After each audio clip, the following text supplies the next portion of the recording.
Ngayong araw mga guys, nandito nga po pala tayo sa Libid Court dahil may laro nga dito ang Interpalengke Basketball League at eto na nga, idadank na nga yan ng hari ng Panalay, kaso lang tumungkil kaya imbis na tomahawk naging tomajokes yung dunk niya. Kaya wala na nga nagawa dito ang hari ng Panalay kung hindi mapailing habang nakangiti. Kaya tara, samahan nyo na kami dito sa aming trip, let's go!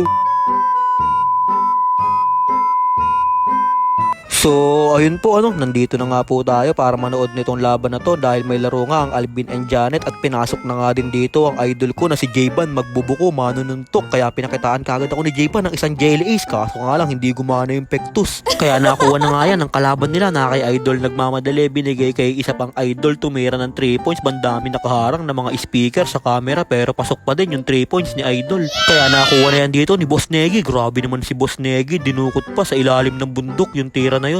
At dahil late na nga ako dumating dito sa laro na to, kaya third quarter na nga din yung inabutan ko at ito na, nagpicturan na nga muna dito yung magkabila ang team sa gitna at ito na, pinicturan na nga din dito yung Alvin and Janet MF packaging. Grabe naman itong mga player dito, puro mga cute.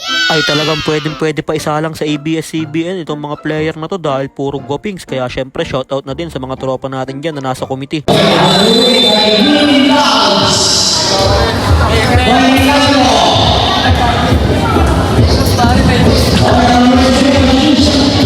Kaya binigay na dito ang bola kay Kuya J. Akala ko i-spin move na sabay fade away si Jordan Michael pero pinasa lang pala niya yung bola kaya nakapas break na dito ang kalaban niya na kay idol. Mintis lang si idol dun, sayang naman yung layup na yun. Nasa ginuunan lunsad dito nagmamadali, tumira, mintis lang yung ginuunan lunsad, nakuha ni Benz Lubarbio, binigay na naman sa ginuunan lunsad kaya easy 2 points yan. Na kay Benz Lubarbio dito rumaragas sa sinalpok pa si tropa, mintis lang si Benz Lubarbio dun kaya nakuha na yan dito ng kalaban nila. At binigay na kay idol dito ang bola, nagmamadali, mintis lang si idol dun pero nakuha pa din nga at na-shoot na yan ni idol. Na kay Benz Lubarbio dito ang bola, dahan-dahan nagmamadali, yumuro step pa parang si Juanico lang. Benz Lubarbio na naman dito sa ilalim, talagang walang makapigil kay Benz Lubarbio. Kaya binigay na dito ang bola kay Jordan Michael. Jordan Michael nagmamadali, kumors over na parang si Kyrie Irving, kaso lang naagawan siya dyan ni tropa. Kaya sabi dyan ni Jordan Michael, sub muna ako, iisip muna ako ng panibagong crossover.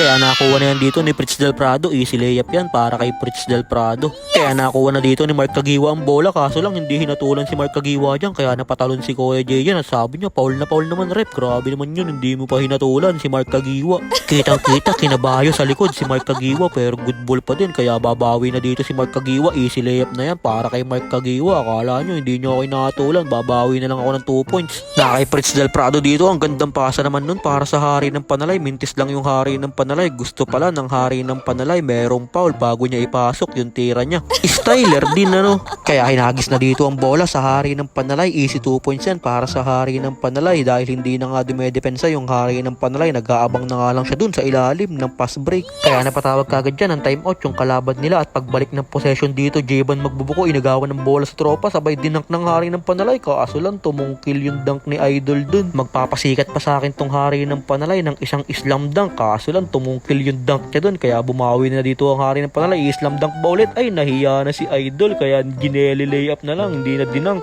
Ano kayang isasagot dito ng kalaban nila? Nakuha na yan ni idol dito. Idol nagmamadali, binigay kay idol, binigay na naman kay idol, sabay tinira ng perimeter, ilista mo na.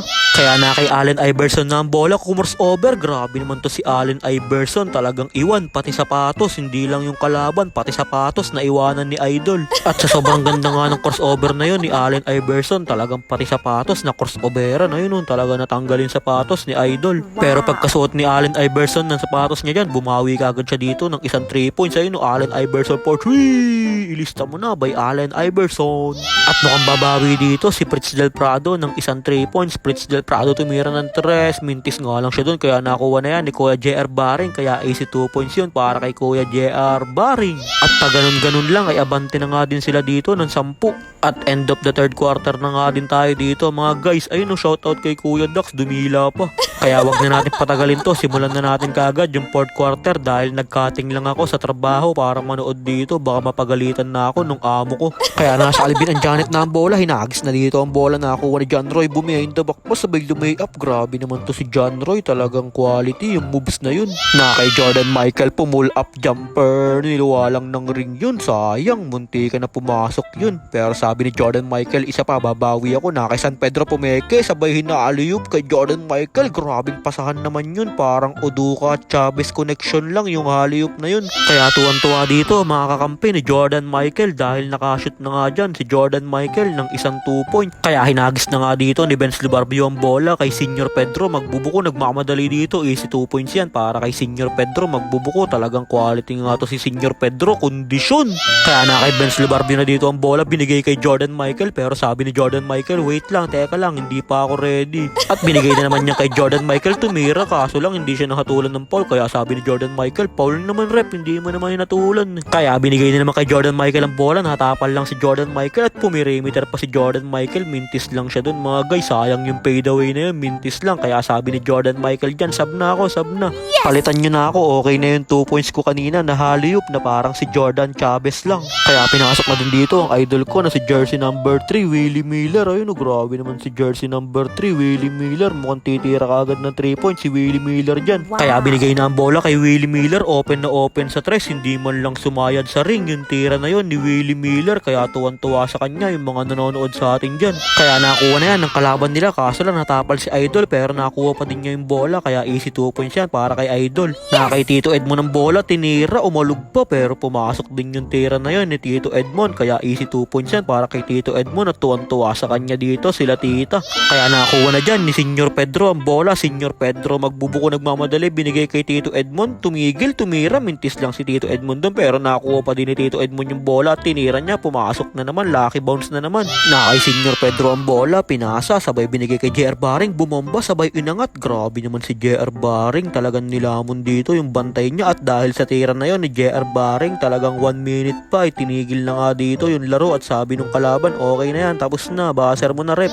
Dahil naman nga ng 12 dito ang Alvin and Janet, kaya tinigil na nga yung laban dito dahil 12 nga yung lamang, hindi na mahahabol yun sa 50 seconds na oras. Kaya pinicturan na nga din dito ang ating best player. Syempre, ang best player natin dyan, walang iba kundi ang hari ng panalay, Nokyante. Nagtoma joke dunk ba naman kanina. Kaya nagpicture na nga din dyan yung mga player at yung mga manager natin. Shout out po sa mga manager natin dyan. Ayun, kala Tita Judith, kala Tito Alvin at kay Tita Janet. Thank you po palagi sa mga pa-food trip. Kaya yun lang mga guys. Maraming salamat nga po pala sa walang sawang pagsuporta at sa palaging panonood. I-follow nyo na si Ninin Vlogs para sa mga susunod pang vlogs. Mag-ingat po kayo palagi. Bye bye! Yo!